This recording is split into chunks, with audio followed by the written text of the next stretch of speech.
Since 2017, the Italian Wine Podcast has exploded and expects to hit 6 million listens by the end of July 2023. We're celebrating this success by recognizing those who have shared the journey with us and giving them the opportunity to contribute to the ongoing success of the shows. By buying a paper copy of the Italian Wine Unplugged 2.0 or making a donation to help the ongoing running costs, members of the international Italian wine community will be given the chance to nominate future guests and even enter a prize draw to have lunch with Stevie Kim and Professor Attilio Scienza. To find out more, visit us at italianwinepodcast.com. Chin chin!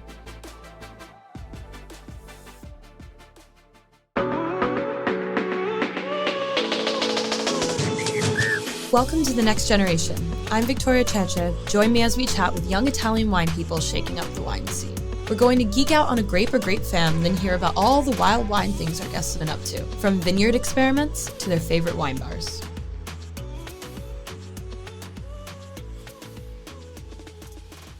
Hello, welcome back to another episode of The Next Generation. Today we are going to talk about a grape that you probably know, that you probably have drank before. I'm not going to leave you to guess because that's pretty hard. I gave you no clues. Montepulciano, not to be mistaken with Vino Nobile di Montepulciano, or the town of Montepulciano. This is the grape Montepulciano. And why are we talking about Montepulciano? Because we have a fabulous interview coming up with a producer in Abruzzo, Montepulciano's home region, doing some very, very fun things, a small winery. But before we get to that, I'm very excited. It's very musical, but you'll see. Before we get to the interview, I want to dive a little bit into Montepulciano as a grape from the Italian Wine Unplugged 2.0 book, give you some fun facts, and then we're going to dive straight into it. So, Montepulciano is Italy's 5th most planted grape varietal and the 2nd most planted red grape. It's very popular. But the funny thing of it is about Montepulciano is even though it is widely planted, it's not that easy to work with, which is kind of funny. Why is it not easy to work with? It is not disease resistant. It also suffers from uneven ripening, even within the same single bunch. It is also a late ripening varietal and requires a long growing season for its seeds to fully mature. So the issue with this is that it accumulates sugar very quickly, but the tannins mature later, leading to wines that can have very high alcohol, and also if they're not treated, these grapes are not treated with care and attention, very imbalanced wines. Now, do not hold that against Montepulciano because it produces very beautiful wines when it's given all the love that it needs, just like people, right? Give them attention. Become better, or we hope. Moving on, Montepulciano accounts for at least 50% of the vineyard plantings in Abruzzo, and it is also the most important red grape in the neighboring region of Le Marche, and it also has a lot of plantings in Molise. So we're talking the Adriatic side of Italy, the eastern side, the eastern coast. And Montepulciano is traditionally blended with other autochthonous grape varietals, but it is still the dominant influence in the wine. And just to reaffirm, it has no relationship with the town of Montepulciano in Tuscany, or its wine Vino Nobile di Montepulciano, which is mostly made with Sangiovese. So this was still great. It's a lot of confusion, but remember that. Montepulciano is a grape.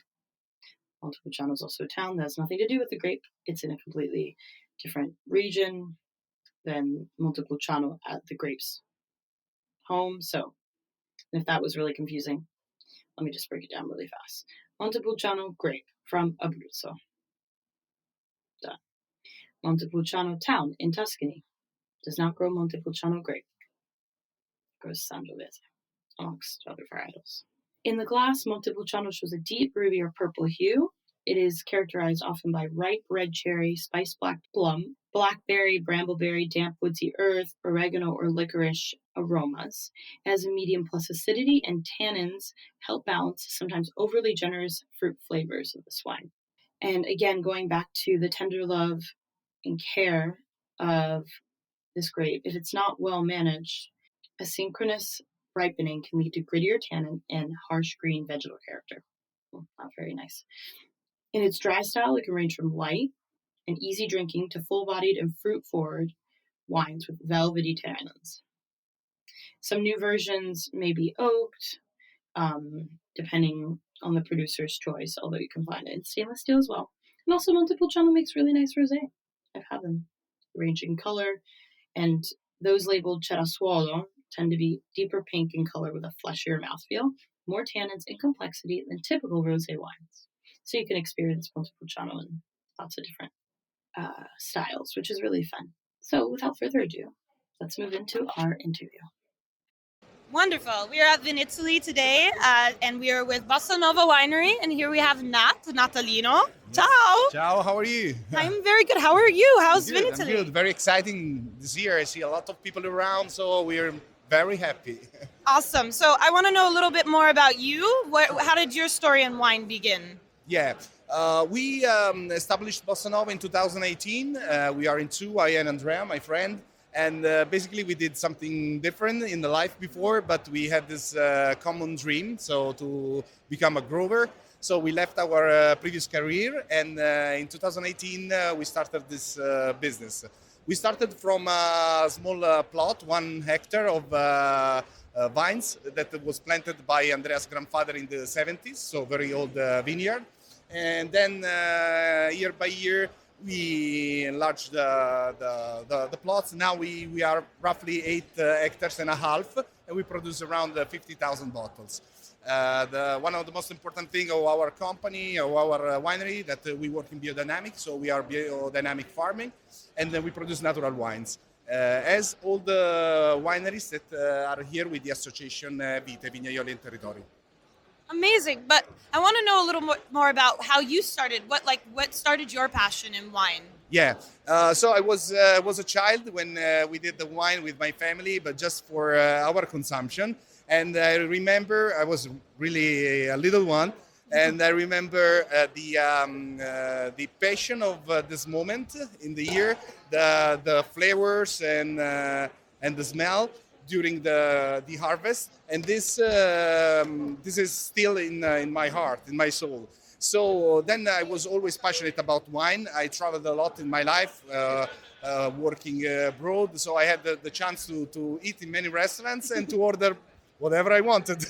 So my passion for wine grew up a little more, and then because I had a very intense career, at a certain point I decided to change life. I wanted to do something more slow, more human, and because of my passion on wine, this was always my dream.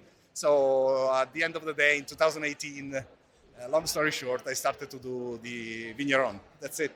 And you came back to the land. Yeah, exactly. And so tell us where your winery is based, a little bit more about the territory. Sure. We are in Abruzzo in the central part of Italy, on the Adriatic coast, the Adriatic Sea. We are roughly 230 meters above the sea level. Most of our vineyards are facing the sea, the beach, beautiful place. And it is a very important area in the Colline Teramane area, where let's say the quality viticulture is very possible because of the slopes, because of the exposure of the vineyards, because of the breeze from the sea, the wind from the mountain. So it makes the perfect microclimate to grow the vines. So Abruzzo, Controguerra. Wonderful. And so are you from Abruzzo? Yeah. Wonderful. And what was it like growing up? Where in Abruzzo particularly? We are in Controguerra, which is in the northern side of Abruzzo. So I was born in Abruzzo as well, but in my life I traveled all around the world, from US to Asia, everywhere. And as I said before, at a certain point, it was in 2015, I really felt the necessity to go back to my land and do something different. So in 2018, I did that. Amazing. And what was the thing you missed the most besides the wine when you were deciding to come back to Abruzzo? Well, I have to be frank. I'm not missing my previous and stressful job. It is hard to be a vigneron, But I don't miss anything of my previous life, even because I'm still running a company. Before I was a manager, so something similar, more risk now, but it's okay. And I'm traveling the world as well, because we are exporting in many countries in the world. So I have customers, I have suppliers. So let's say the basics are the same. Obviously, it's much more interesting because there are beautiful human relationship.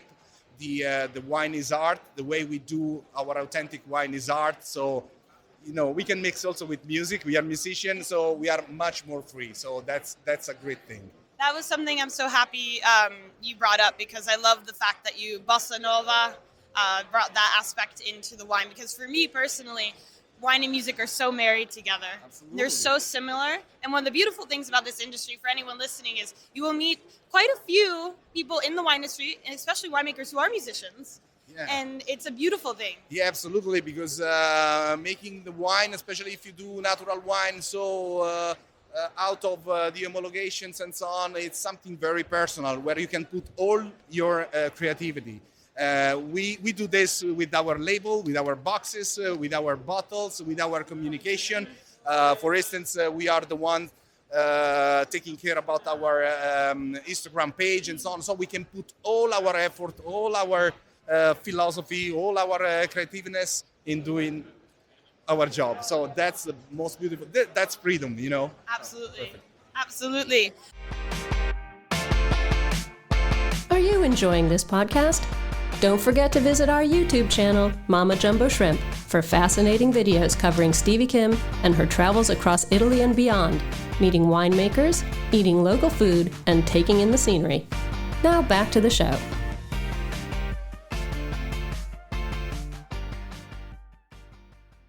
And so before we get into talking about Vite and the Small Producers Association, is there a wine here that you would match with a song or a band or something like that? Is there any kind of inspiration that way?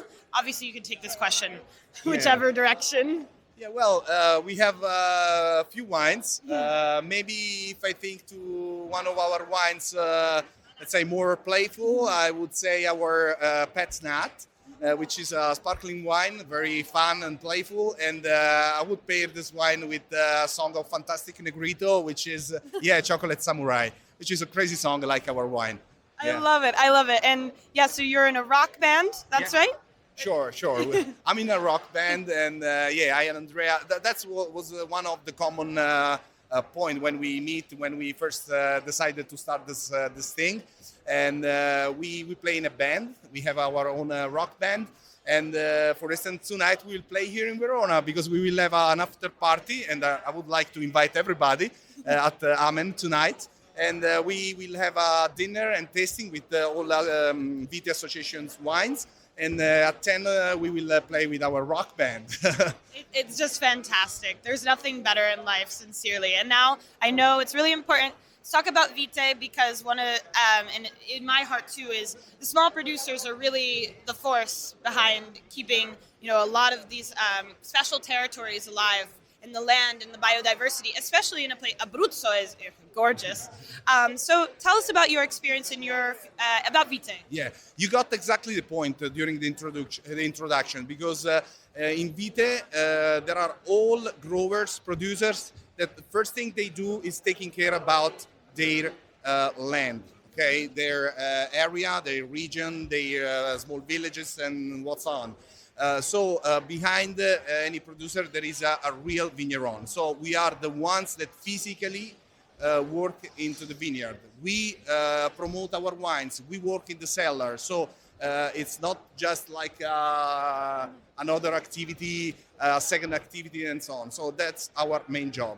And this is very important also to recall what I said before, that our wines are very personal and authentic, because we do really with our hands. We are the ones working through the vineyards to prune our vineyards, to harvest our vineyards, and to make the wine into the cellar. So going back to the association, we are roughly 150 producers all natural wine producers. Inside we have wineries doing at least organic farming, but mostly biodynamic farming, which is great. And we used to represent them through maybe the fair, like here in Italy. We have a long relationship with Italy. So in this organic hall, we are since, I don't know, maybe 5-6 years. And then we organize also many events where we basically we meet between us, between producers.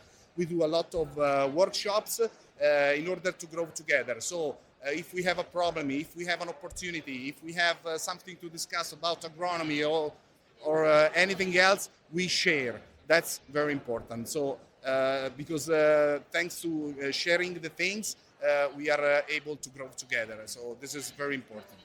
Absolutely, and I think that's an important aspect you bring up is the community and keeping that support together, because, you know, when we think about wine, you know, it's viticulture. It is part of agriculture. Absolutely. You know, it's not that the wine just appears. There's a lot of work that goes on, and to keep that alive, that quality, you need to work together. You can't be alone. Absolutely, and then you got another very good point. It's agriculture. We don't have to forget, because sometimes in the wine industry we forget that behind there is a vineyard, there is agriculture. Because, especially for us, we don't make the wines into the cellar, but we make the wines into the vineyard. That's very important. It's another approach. Obviously, then we will make the wine into the cellar for sure, but with absolutely low intervention. So the big challenge is into the vineyards, because we are growers. We do agriculture. Yes.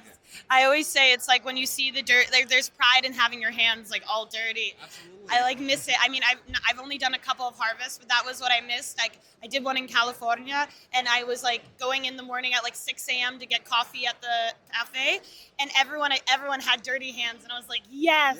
Yeah, because you know you feel it. You put your hands on it, so you can put your energy in what you do. So it's very, very important. Contamination also in this case, you know. Yes, exactly. All that good bacteria. Good bacteria, obviously. Yes, good bacteria, not bad bacteria. Exactly. But I just to kind of turn the conversation to a little fun direction before we finish off. Since obviously you're a super groovy, cool dude, as we can tell, makes cool wine, plays music. That's all we need. That's all you need in life. What do you do for fun? Like if someone was to come visit you, like what would be the itinerary? Well, I do a lot of things for fun. First of all, playing in a rock band, and then I like to do a lot of sports. For instance, like I do kite surfing, I do CrossFit, I go with my bicycle. So, and also this job gives me the opportunity to do so. Even if it is very intense as a job, but you know, you have that kind of freedom to follow all your passions, and then you put all your passions into the wine. That's absolutely. So if I come visit, we're going to be in the vineyards and doing CrossFit. We have the beach. You can do kite surf, whatever you want. Oh, okay, I do like paddleboarding. You can do it, no problem. Cool, awesome. Abruzzo is a really.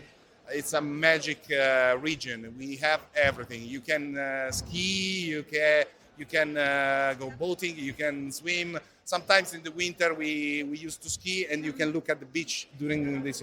It's an outstanding place. We have lakes, we have rivers, we have beautiful beaches, and a lot of culture and architectural and historical stuff. So come to visit Abruzzo. Absolutely. Thank you so much, Nat. It was a pleasure. My pleasure. And I wish you buon lavoro, everything at Italy. And yeah, thank you so much. Thank you so much. Bye. Have fun. As always, a big grazie for hanging out with me today. Remember, you can catch me every Sunday on the Italian Wine Podcast, available anywhere you can get your pods.